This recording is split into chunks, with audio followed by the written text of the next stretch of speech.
The 1876 election that nearly started. Another Civil War America stands on the brink of another civil war. Two men claim to be president. Troops mass around Washington, D.C. State militias prepare for battle. Democrats and Republicans refuse to acknowledge each other's candidate. This is the story of the most contested election in American history, when Rutherford B. Hayes won the presidency despite Samuel Tilden winning the popular vote, until the votes were suddenly recounted.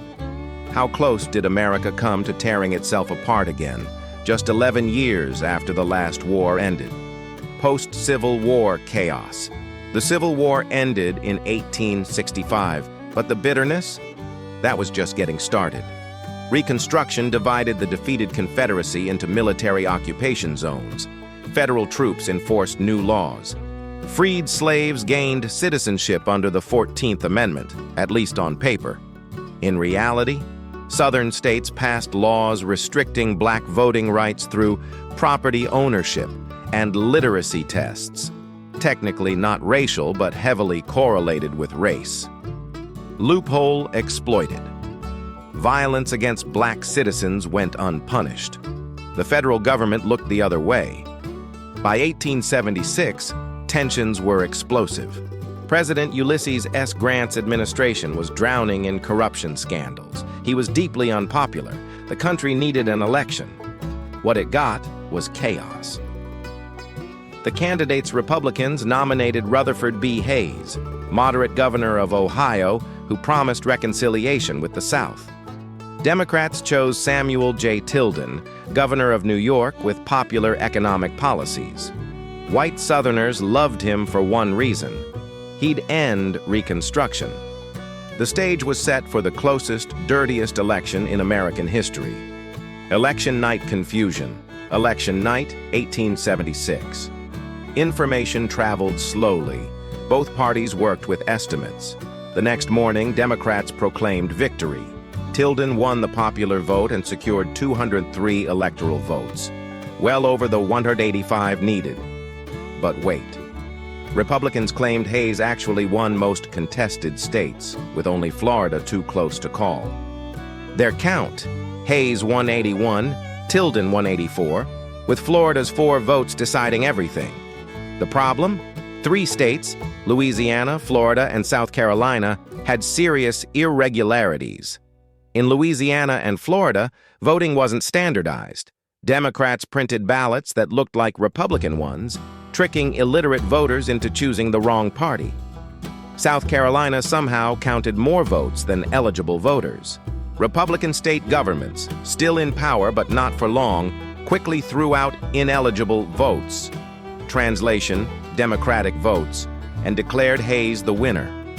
Overnight, the election flipped.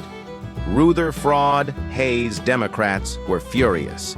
They nicknamed him Rutherford B. Hayes. Normally, the vice president would certify election results. Problem: he was dead. His replacement? A Republican. Democrats refused to accept his authority. Democrats argued that since they controlled the House of Representatives, the 12th Amendment gave them the power to choose the president. Republicans: absolutely not. Then Tilden's team made a brilliant move.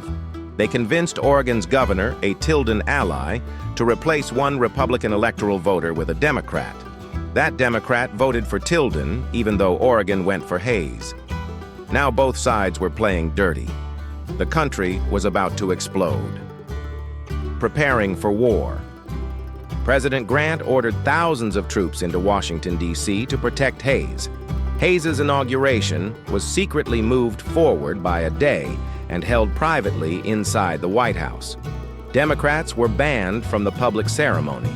Meanwhile, Democratic governors offered to mobilize state militias to fight for Tilden. Union General George McClellan, yes, that McClellan, started gathering veterans and coordinating with former Confederate leaders in case war broke out. Some Tilden supporters planned a rival inauguration in New York to challenge Hayes's legitimacy. Americans were terrified. They called it the Mexicanization of American politics, descending into chaos where competing presidents battled for power. Civil war seemed inevitable. The commission, Fearing disaster, Washington did what Washington does best: formed a commission. 15 members, 7 Democrats, 7 Republicans, 1 nonpartisan Supreme Court justice as tiebreaker.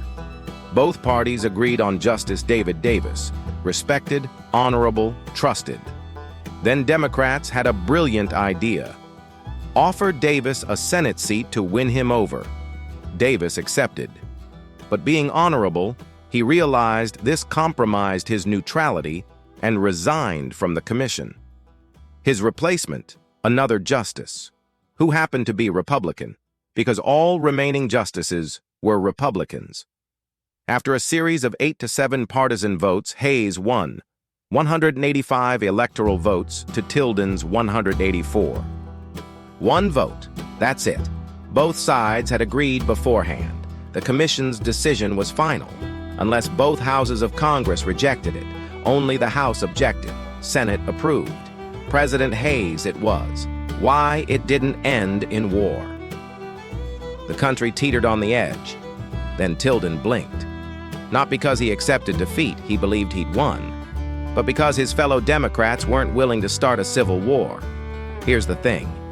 Tilden was terrible at fighting for himself. He was wealthy. When allies asked him to finance militia preparations, he refused. He stayed quiet, passively waiting to be made president. Hayes, complete opposite. Aggressive, confident, insisting he'd won legitimately. Anyone who disagreed was anti-democratic. By the time Tilden got forceful, it was too late. His supporters had cooled down and put the guns away. Why? Because despite the anger, Democrats knew another civil war was too horrific to contemplate. The memory of 600,000 dead was too fresh. Plus, Republicans won by 1 vote. Democrats saw Tilden as weak anyway. They figured they'd win the next election easily. Spoiler, they didn't. The corrupt bargain. There's a popular theory. Democrats made a secret deal with Hayes called the corrupt bargain of 1877. The alleged terms: Democrats accept Hayes as president, Hayes ends Reconstruction and withdraws federal troops from the South. Hayes did end Reconstruction, but there's zero evidence of any deal. More likely, Hayes was simply a moderate Republican who believed Grant had been too harsh on the South. Also, if a deal existed, why did the House pass a resolution declaring Tilden the real winner and Hayes's presidency illegitimate? That's not how deals work. So how close was America to another civil war in 1876? Closer than most realize. Troops mobilized, militias prepared. 2 inaugurations were planned, but ultimately, democracy, however flawed, held. Not because of perfect systems. The electoral process was a mess. It held because the vast majority of Americans and their representatives remembered the horrors of the Civil War and refused to revisit them. Cooler heads prevailed, barely. The 1876 election remains the most contested in American history, a reminder that democracy is fragile and sometimes survives by the slimmest of margins. If you enjoyed this deep dive into America's most chaotic election, hit that subscribe button. We've got more wild historical stories coming your way.